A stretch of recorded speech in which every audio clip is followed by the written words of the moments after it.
Assalamualaikum warahmatullahi wabarakatuh. Perkenalkan, nama saya Pancarusila Pamungkas dengan NIM 2023011085.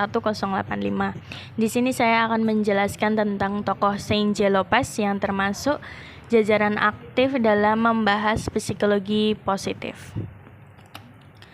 Saint J. Lopez lahir pada 4 April 1970 di New Iberia, Louisiana, Amerika Serikat. Beliau meninggal pada 23 Juli 2016. Beliau menempuh jenjang pendidikan tingginya di University of Southwestern Louisiana, mengambil psikologi, kemudian meneruskan gelar master dan dokternya pada University of Kansas, mengambil psikologi counseling. Di University of Kansas, beliau dimentori oleh Rick Sander. Di dalam kontribusinya tentang psikologi positif, beliau termasuk orang yang produktif.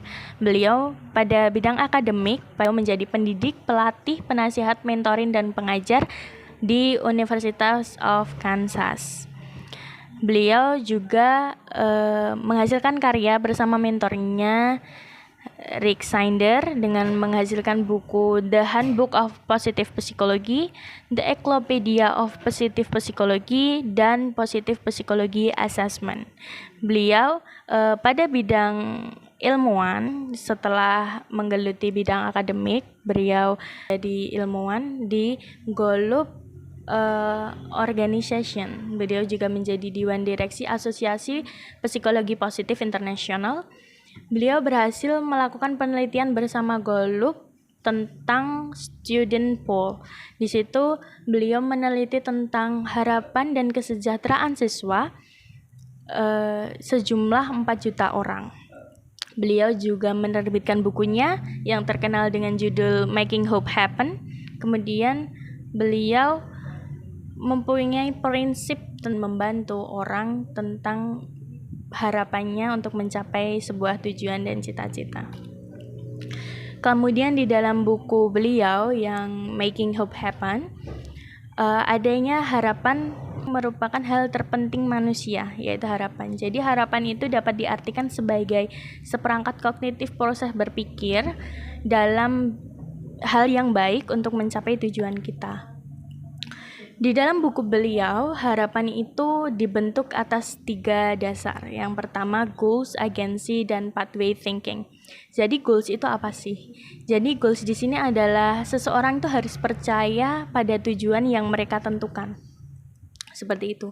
Kemudian agency. Dalam harapan seseorang, setelah dia menentukan apa yang akan mereka raih, mereka harus memiliki motivasi. Karena dengan motivasi, seseorang itu dapat bergerak untuk meraih tujuan yang mereka polakan tadi, mereka pikirkan.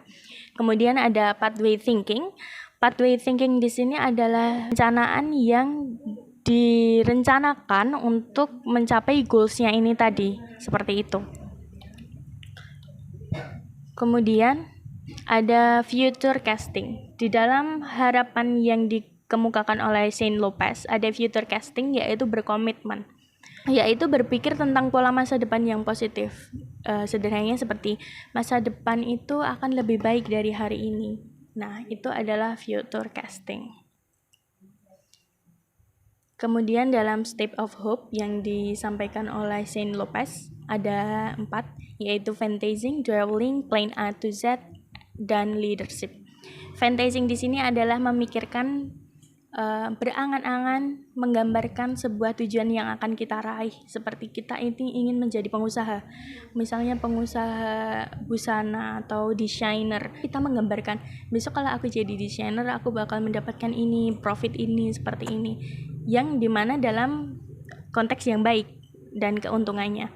Kemudian ada dwelling. Dwelling itu adalah kita melihat kemungkinan sisi baik dan buruk dari tujuan yang ingin kita raih, agar kita itu agar lebih aware, dan juga agar bisa lakukan perilaku yang tepat untuk kedepannya. Kemudian ada plan A to Z. Di sini lebih sama dengan pathway thinking tadi. Plan A to Z ini kita merinci perencanaan untuk meraih cita-cita kita, untuk meraih tujuan kita. dengan cara mungkin ditulis tangan atau kita punya to-do list seperti itu, agar tujuan dari pathway thinking dan plan A to Z ini adalah agar seseorang itu tidak kehilangan harapan itu sendiri. Karena pasti seseorang ketika melakukan satu rencana itu gagal, pasti dia akan merasa tidak mampu lagi, menyerah seperti itu. Nah, ini gunanya plan A to Z. Kita mempunyai rencana cadangan. Kemudian ada leadership. Leadership di sini sering diartikan sebagai pemimpin, tapi di dalam harapan ini leadership itu lebih sederhananya kamu bisa menginspirasi orang lain, kamu bisa berguna bagi orang lain, seperti itu. Kemudian di dalam buku Making Hope Happen Shane Lopez mengatakan cara kita memikirkan masa depan, cara kita berharap menentukan seberapa bagusnya kita menjalani hidup kita. Kemudian psikologi positif sendiri itu apa sih? Jadi psikologi positif adalah studi ilmiah tentang apa yang baik dalam hidup kita hingga lahir sampai meninggal, tentang sesuatu yang baik. Jadi kita itu berpandangan baik tentang segala hal. Jadi positive thinking lah istilahnya. Kemudian aspek psikologi positif itu ada emosi. Emosi di psikologi positif tidak selalu pada hal negatif ya, tapi emosi di sini adalah sebagai pemacu untuk kita menjadi lebih kuat, seperti itu, pada tindakan yang akan kita lakukan. Kemudian ada kebahagiaan, bersifat subjektif. Jadi seseorang bahagia itu menurut pandangan dia sendiri.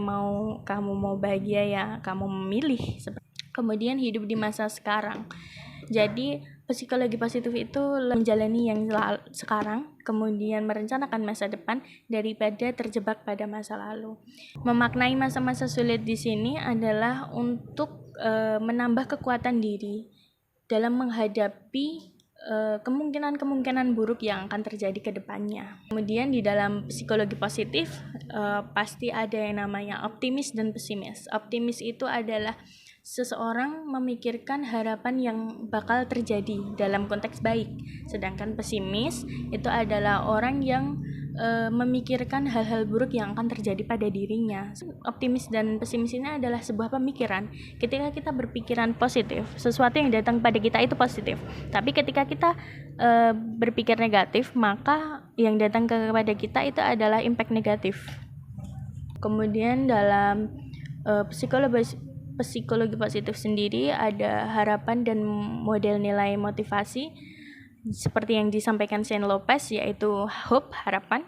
Di sini sangat penting karena untuk pengalihan dari rasa pesimis itu sendiri. Kemudian optimis, coping, yaitu cara pertahanan diri antara si pesimis dan optimis ini beda loh. Optimis itu ketika mendapatkan masalah, dia mencoba menelaah, memahami, dan mencari solusi. Tapi berbeda dengan pesimis, ketika mendapatkan masalah, mereka lebih cenderung untuk ingin melarikan diri, seperti itu. Kemudian di dalam psikologi positif sendiri, hal terpenting adalah penerimaan diri. Karena semuanya yang terjadi di hidup kita pasti ada yang baik dan ada yang buruk, tidak semerta-merta semuanya itu baik. Maka dari itu di dalam psikologi positif itu memaksimalkan manusia untuk selalu berpikir positif agar lebih bisa memaknai hidupnya juga. Baik, itu penjelasan saya mengenai Shane Lopez bersama dengan psikologi positif. Kurang lebihnya mohon maaf. Wassalamualaikum warahmatullahi wabarakatuh.